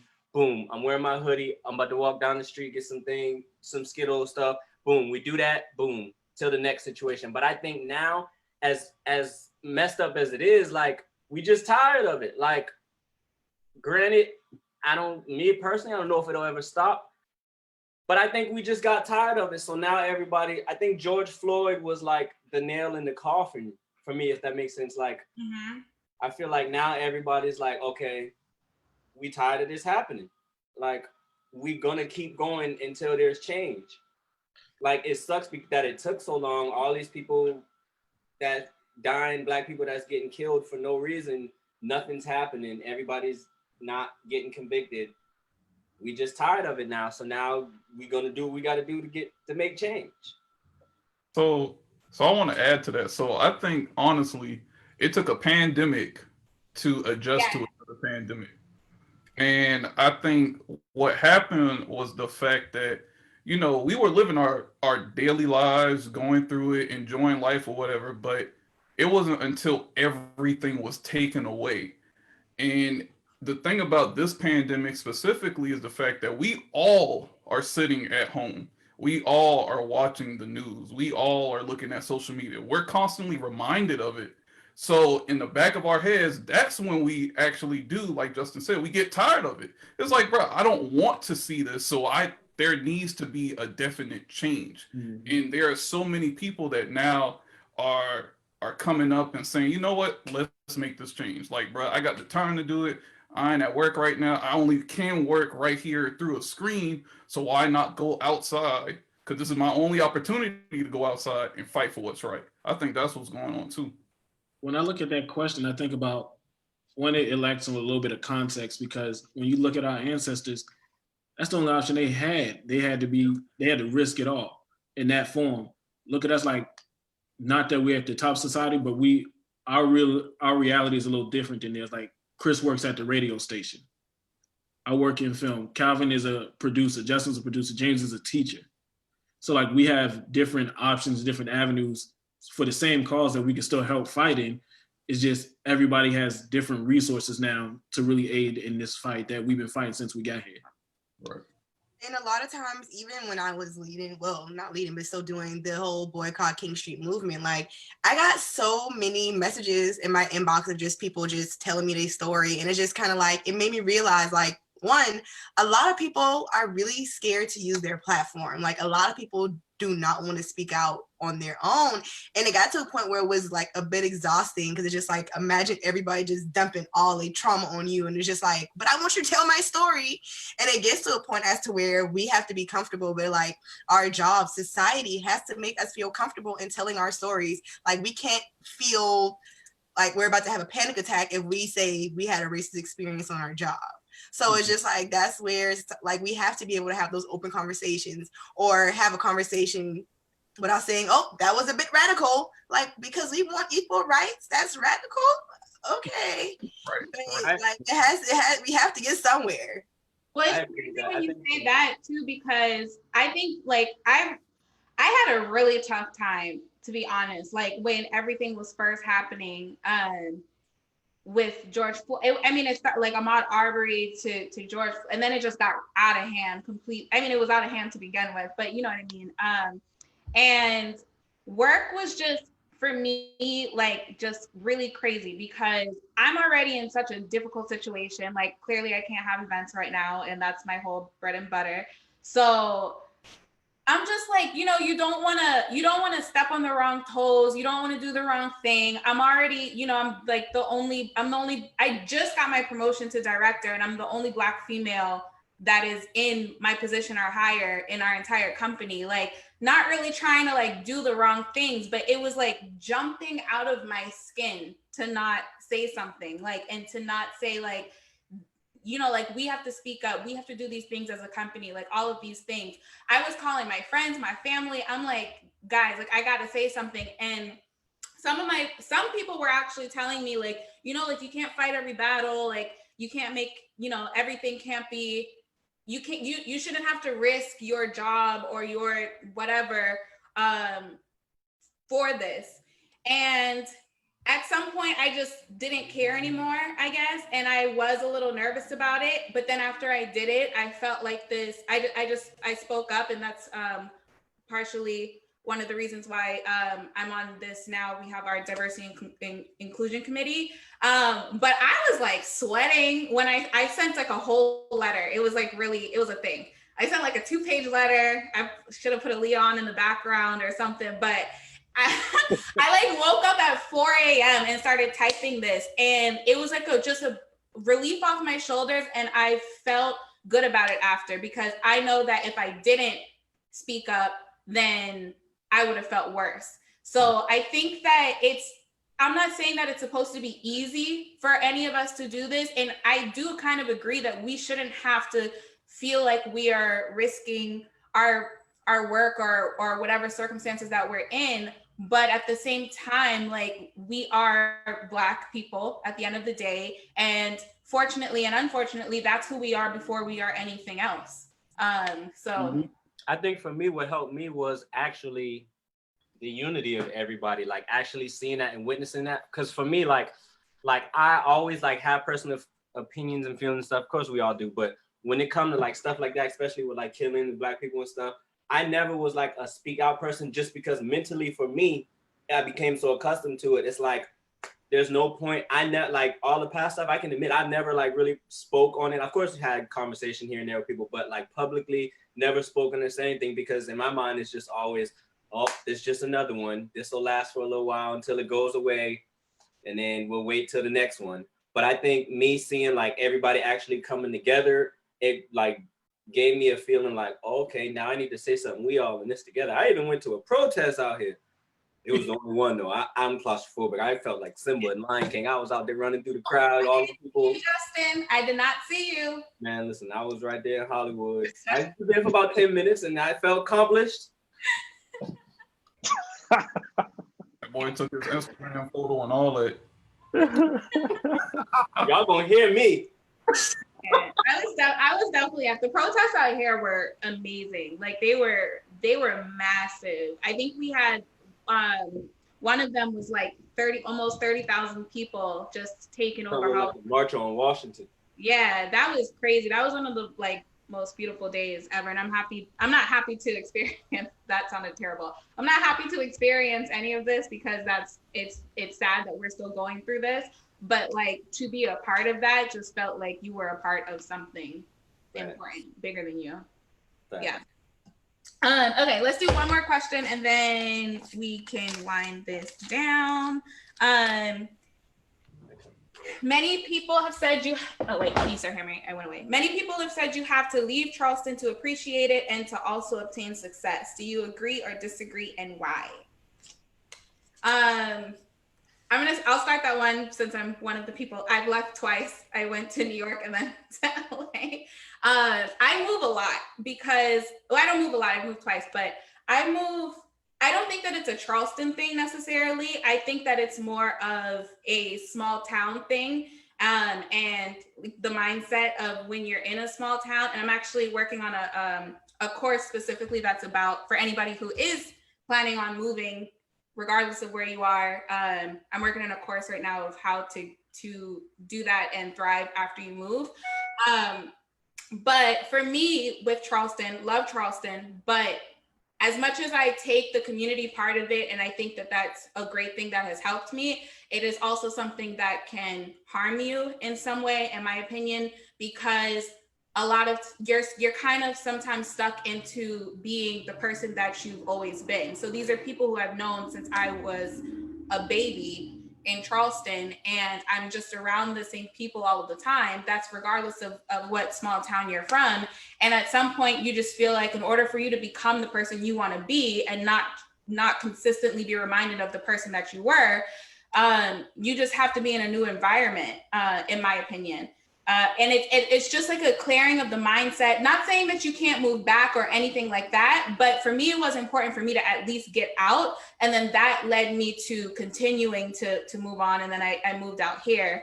And once you do that, you start fresh. You know, all the plans that you say you want to do, no one's telling you that you can't do it because they don't even know you to tell you that you can't do it. So that's the joy that I got out of it. It's definitely stressful. I mean, real stressful, been real broke before, in the original processes.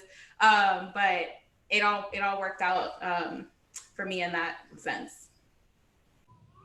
I'll speak on I left too. I think for me, I was actually, before I even left Charleston, I went to Charlotte after I left Charleston. I don't think, I agree with you said, piggyback off of what you said. I think it's really just a mentality thing. Like for me, I lived in Charleston for the first 3-4 years of me traveling the world and touring. Literally, like, I think it's just, like you say, your mindset where you said it. I don't think you have to leave. My personal reason for leaving was just because I felt like me personally being in Charleston, I had accomplished everything I could there. So I wanted to expand, my surroundings and my opportunities. That's why I left. But I don't think it's necessarily like you can't do what you want to do. And I don't, not just Charleston, that's anywhere. Like I said, I think it's just a mentality thing.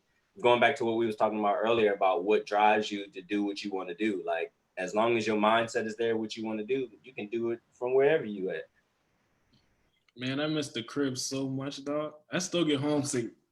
I don't miss Luckily, I could drive, but I came to Atlanta because I knew I really wanted to do film and keep it 100. A lot of the movies and shows that shoot in Charleston are big white movies, and you're not getting no job down there, dog. No matter how many people you hit, send my fake resume to, talk to, like it wasn't happening. So I got to Atlanta and I talk about Charleston as much as I can.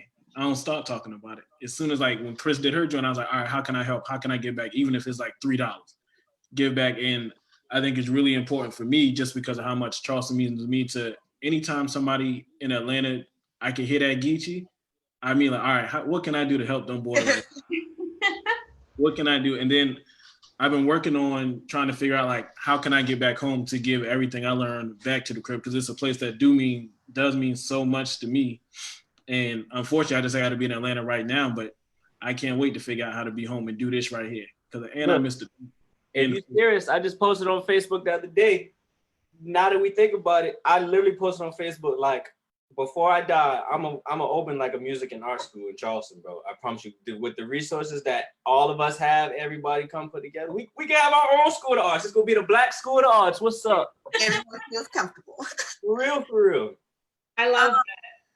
I think being in Charleston, having success down here. When I first graduated college, I was convinced that I would not find success in Charleston. I even moved, and the only thing that brought me back was my grandma passing. So when I got back, like I said, I was working at State, and I wasn't doing anything that I was getting paid for in my field. I was still shooting my own web series, just off the humbug because I wanted to. And I mean, that's something I paid off. So it's just kind of like, whether you're in Charleston, Atlanta, Texas, like, if you're not pushing your craft, if you're not pursuing what you want to do, I don't care if you're in Los Angeles, if you're not pushing it, then you might as well be in Charleston doing the same thing. So yeah.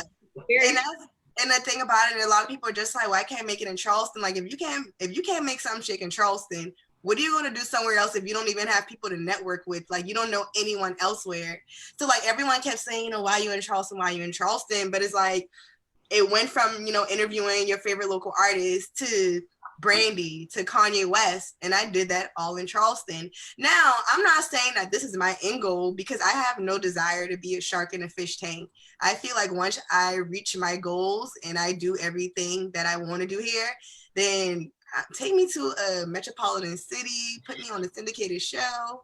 But I mean, while the time being here, I'm gonna do what I need to do and just show people, like, you can be very successful. You can be on TMZ in a shade room and all those other things in Charleston. It's very plausible. So you can be on Sway in the morning in Charleston. You can be on the Breakfast Club in Charleston. So you can, and that's the thing about it. And I will say, having Charlemagne as a mentor, like, that shifted a lot of things. Because before then, like, just talking to people in Charleston in the industry, I was like, I got to get the hell up out of here.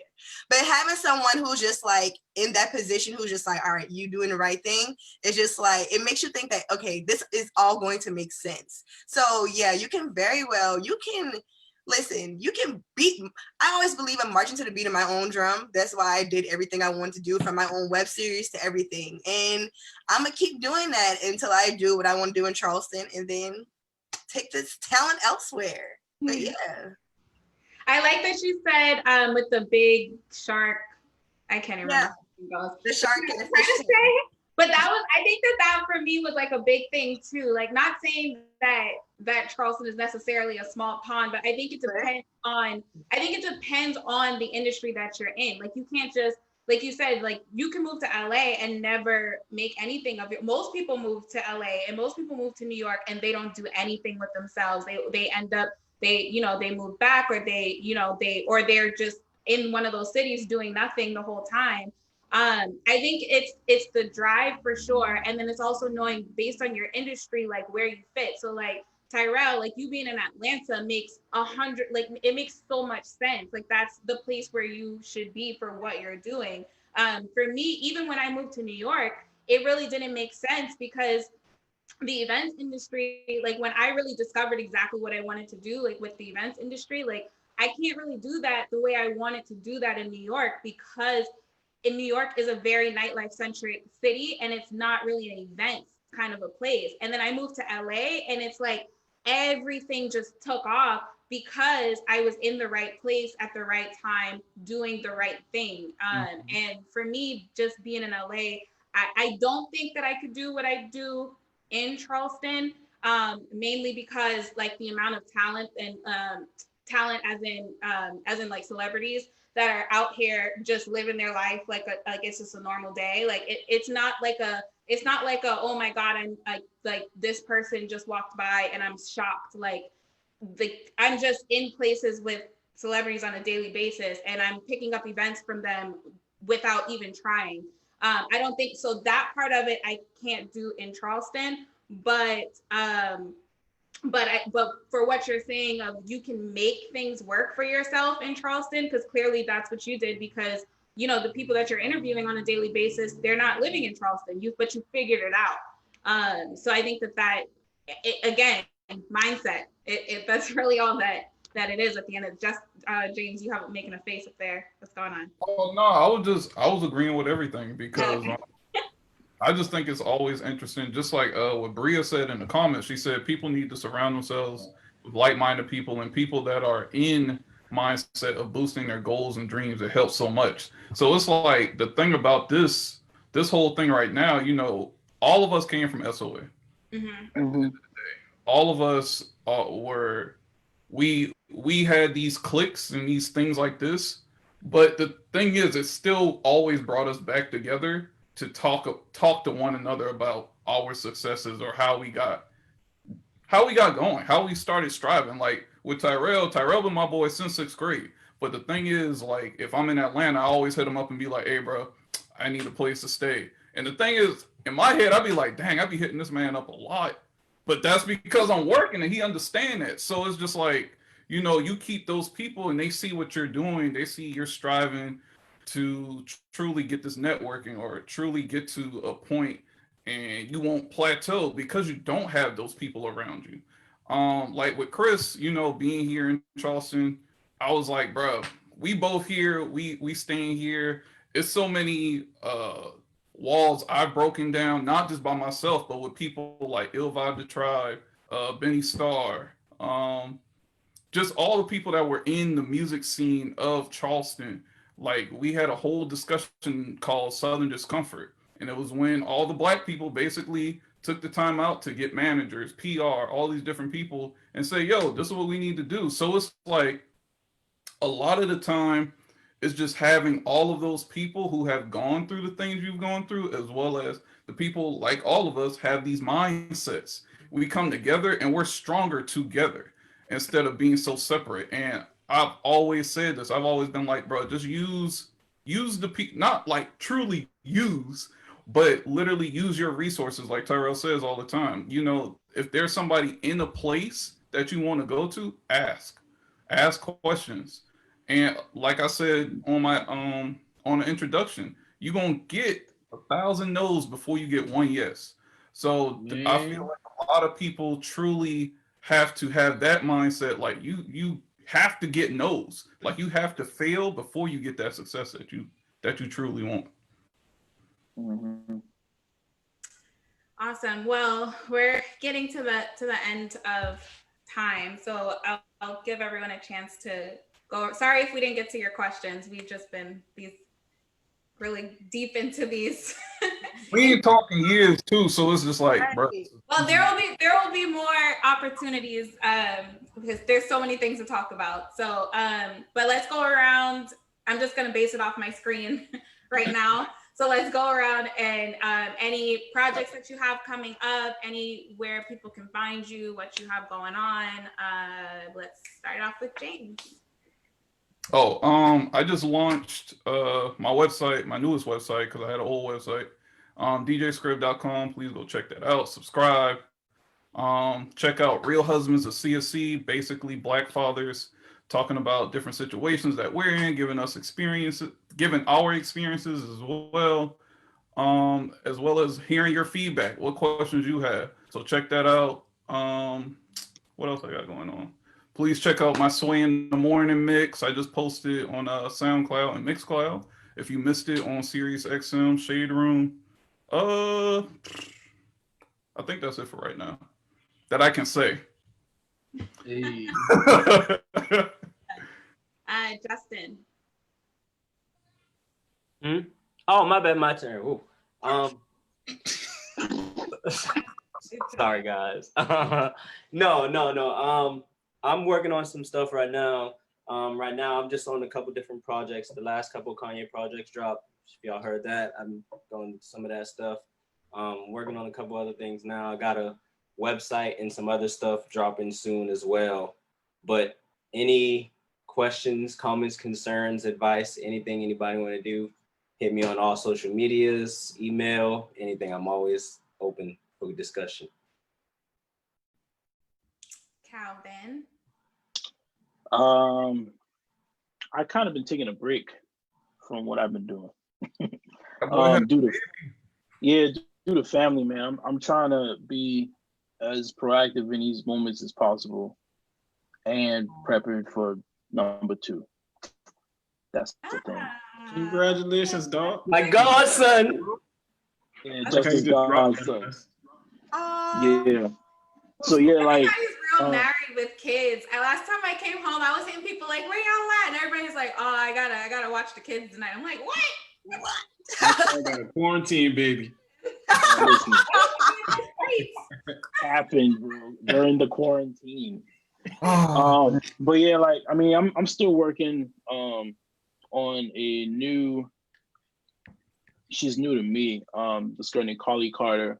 Me and Chandler Moore producing her right now, and that's going pretty well. But other than that, I'm literally just doing a dad thing for a minute.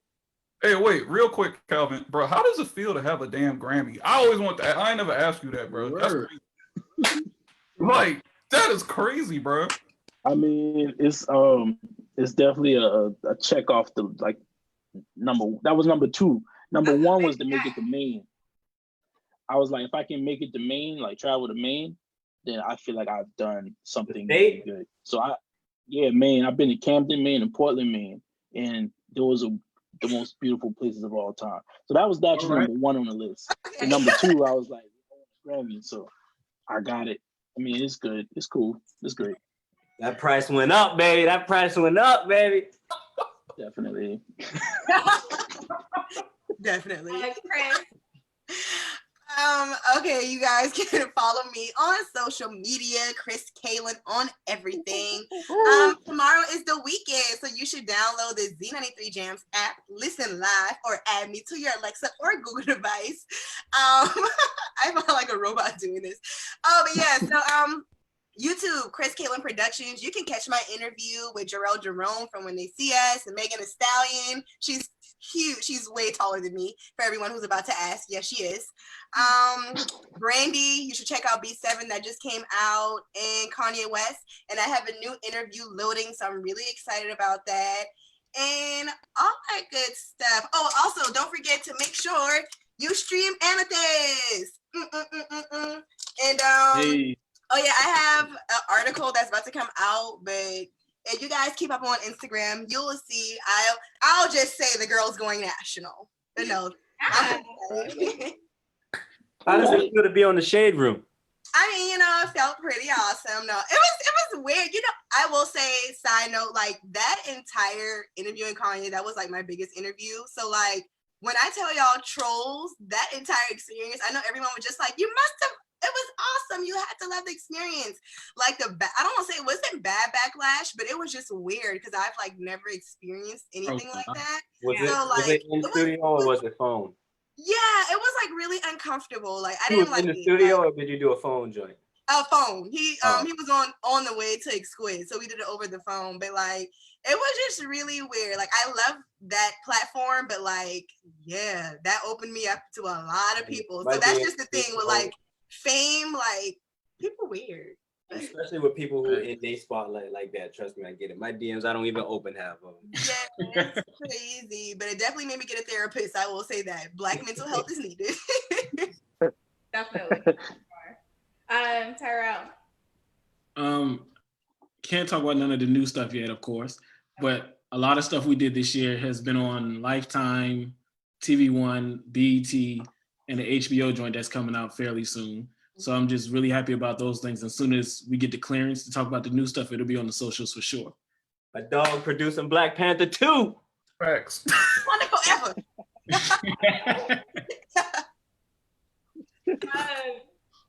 For me, I'm doing a soft launch of my my website this weekend, so you can check it out officially. But it's DesireeABradford.com. I'll do official launch later on in this week, but working on presenting myself as a purpose coach moving forward. Obviously, COVID has really threw a wrench in my events life. So we're on pause with that. But I mean, even during this time, we're still working. I just did a music video with Gunna and Young Thug a couple weeks ago. So we're still working. We're just figuring out ways to work socially distant. But of course, in that time, that means that I have to figure out other ways to really like serve my purpose, and purpose coaching is one of those ways. So if anybody wants to, I'm doing free clarity sessions right now. So kind of running down with you what purpose coaching is, and opening your mind up to at least a starting point. And then if you want to join my programs from there, you're welcome to. Working on several courses that will also be on the website, one of which that I spoke on is how to move and thrive. And then there'll be just some other resources. My main thing is giving back to everyone right now and bringing people up. So just look out for that. Oh, and now with being on the Diversity and Inclusion Committee at work, doing a lot of different things with HBCUs and all of that. So if you guys have anybody at HBCUs that you want to put me in touch with, please let me know. I have some amazing things that I am trying to get through. Of course. My company and that. So that's it. So I got one more thing, Desiree. I forgot that this week is the last week to enter your short film festival, and our film festival I'm producing down here in Atlanta, short films at blacklifefilmfestival.com. Last week to enter it, and then we're going to close the submissions next Friday. Got it. Okay, so the link is going to send you to, when we close out, it's going to send you a link to vote, register to vote. If you haven't already, there's still time. Hey, I see you. Trying to keep everybody on the right path. So we're going to thank you everybody for joining us today. Like I said, it's the first of many. So yeah. And I just found out Des right up the street. So whenever you cooking, just let me know. I mean, it's been And arrest Jonathan Mattingly, Brent Hackinson, and Miles Cosgrove, the cops that killed Breonna Taylor. Period. God bless you. that part. God bless you. All Yeah, I right. love y'all, boy, man. Good to see y'all. I enjoyed this. Thanks, guys. Love you Bye. guys. All right. Love y'all, boy. Take it easy.